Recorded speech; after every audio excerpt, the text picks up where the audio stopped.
dafa mel ni aussi dese naa leer yaa ngi naan na préparé wu 2029 mais dafa mel ni dese naa leer ndax mi ngi ba tey ci yoon ak mbir moomu on se rappelle que demoon na Cour suprême pour révision procès loolu mel na ni xëy na amuñu ci yaakaar trop ndax initier nañ ay procédures à l'Assemblée pour modifier le code électoral ndax article L29 ak L30 ñoo ko doon bloqué L30 moom ci li ñu mujjee gis dañ ko bëgg a supprimer L29 bi itam indi nañ ci ay modifications voie boobu ñu jaar mel ni luy contourner le président mais annoncé woon des réformes dans le premier trimestre de 2026 nan nga ko gisee. alors lu ma ñaawlu la parce que quand même dans ce pays nous avons des traditions démocratiques surtout en matière électorale xam nga dañoo war a am une lecture historique de réew mi ni mu doxee le code consensuel de Kéba Mbaye 1992 du ay caaxaan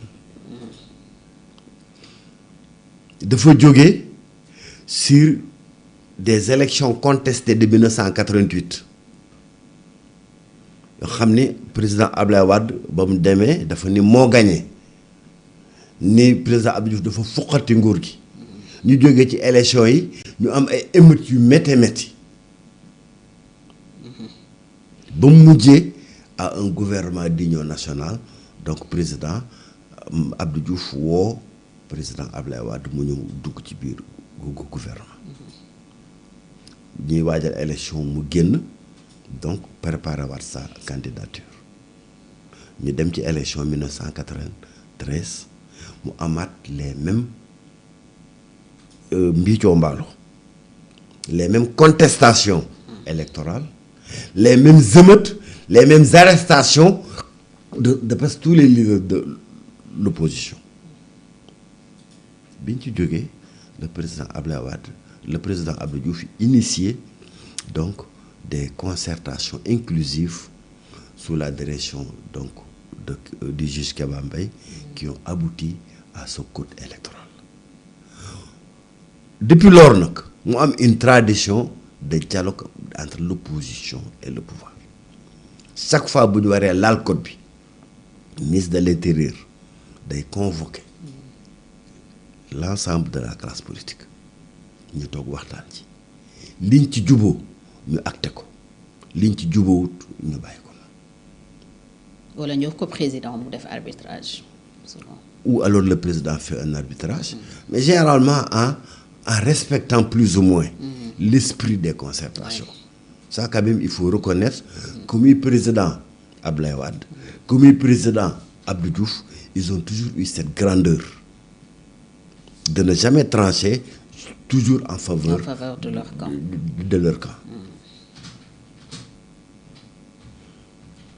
En 2023 lañ mujjee laal code bi le président Abdou Diouf le président Macky Sall dafa waat toute la classe politique ñu toog waxtaan ñi bëggoon a dem ñi boycotté mais toutes ces concertations là ont eu lieu et donc cette tradition de concertation est un gage de stabilité politique. On a vu des exemples de passage en force. C'était le 23 juin. lu mujj des émeutes. Et une situation délétère boo xam ni finalement moo conduire à la perte de pouvoir du président Ablaye Wade. kon li Pastef tey loolu la Pastef bëgg indiwaat man dama ko ñaawal ba fu ñaawal war a yem rien que par l'esprit de concertation politique qui a été rompu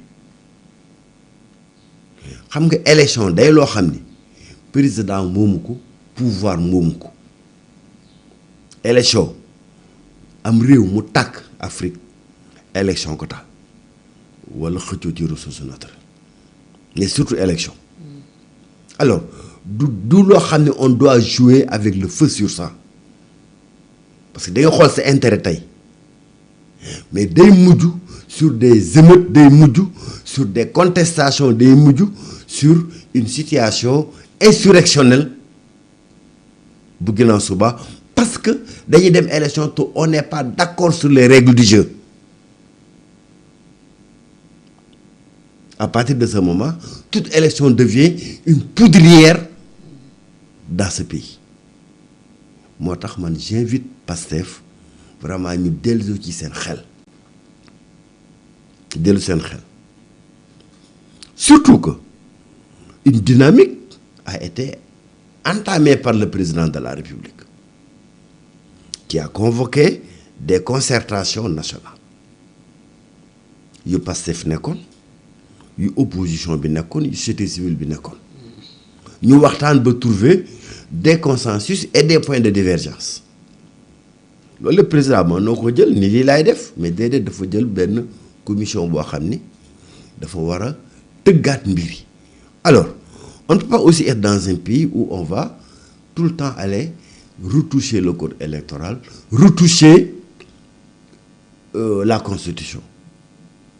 Moo tax l'ensemble des deux concertations ont fait l'objet donc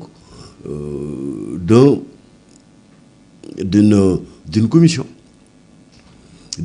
d'insertion donc des points de consensus dans la nouvelle constitution, en fait dans les modifications constitutionnelles et les nouvelles lois qui vont être proposées par le président de la République. La position de sagesse aurait été donc waa Pastef xaar ba yooyu projet de loi ñëw Assemblée nationale buñ ci amee luñ ciy def comme amendement ñu def ko ci comme ay amendement. Président mais aller vers ce bras de fer pour dire mbir mi dafa yeex kon ñun dañuy dem bras de fer parce que c'est des attitudes infantiles c'est bëgg a fëgg sa dënn ne am naa 130 députés lu ma neex laay def. Président premier trimestre la waxoon. ça marche pas comme ça. premier trimestre la waxoon premier trimestre bi génn nañ ci ñu ngi dugg ci deuxième bi. alors est-ce que du dualité bi tam moo ñëwaat feeñ foofu parce que ñoom li leen ñor aussi mooy Ousmane Sonko nekk candidat et bu ñu deful modification yi peut-être candidature am ba tey dafay incertaine. ndax amatuñu yaakaar leer na ci. révision procès bi ñu waa Pastef ñoom nee nañu président Ousmane Sonko candidat la Ousmane Sonko nee na élection bu fi am dinaa ci bokk su ma ko bëggee. kon luñ fi daw bee daal. mais lii wane na ni candidature bi ba tey c'est incertain. ah déedéet li kay ñoom ñoo ni candidat la ñu c'est seen candidature. problème éligibilité amul amuñu problème éligibilité ko lu ñuy daw bee daal man gisuma ko xam nga il faut qu'on soit sérieux dans ce pays et qu'on dise la vérité au Sénégal. C'est quoi la vérité maintenant sur le principe. pour yow c'est quoi la vérité man li ma gëm sur l'éligibilité d'Ousmane Sonko. man li ma gëm. mooy ni nos systèmes doivent être démocratiques et ouverts. J'ai toujours combattu le président Macky Sall ci li muy utiliser la loi électorale di combattre ay adversaires politiques. Mon candidat à l'élection présidentielle avant c'était Karim Wade mais c'est à travers ces manipulations politiques là lañ ko tere nekk candidat. non ma Khalifa Sall. c'est à travers ces manipulations politiques la ñu écarté candidature Khalifa Sall mais loolu c'est des entraves à la marche démocratique du pays et c'est des facteurs insurrectionnels dans ce pays mais loolu mooy sama gëm-gëm le peuple dañ ko war a jox sa pleine souveraineté mooy bu dee Fatoumata la bëgg fal président ñu may le peuple mu fal Fatoumata président de la République waaye doo utiliser ay subterfuges juridiques pour écarter des candidats sérieux à l'élection présidentielle ma loolu dama ko yàgg a xeex daaw ak daaw jéeg dama ko xeex ren dama ko xeex déwén waaye nag nañ ñu delluwaat ci li Bassirou Diomaye Faye waxe keroog bi mu recevoir la coalition Diomaye nu wutin bi rafet wutin mu rafet dafa am solo. est-ce que tam waa Pastef njoxtu nu président Diomaye dafa nekk ci dynamique ou peut-être bañ a yombalal Ousmane Sonko sa candidature. nous ne sommes pas xam nga aussi lu barre ce pays là c'est qu'on fait de la politique 365 sur 365 on ne peut pas faire la politique tout le temps tous les jours c'est pas possible. Il faut qu'à un moment ñoo xam y a le temps de la politique À un moment, il y a le temps de la construction nationale.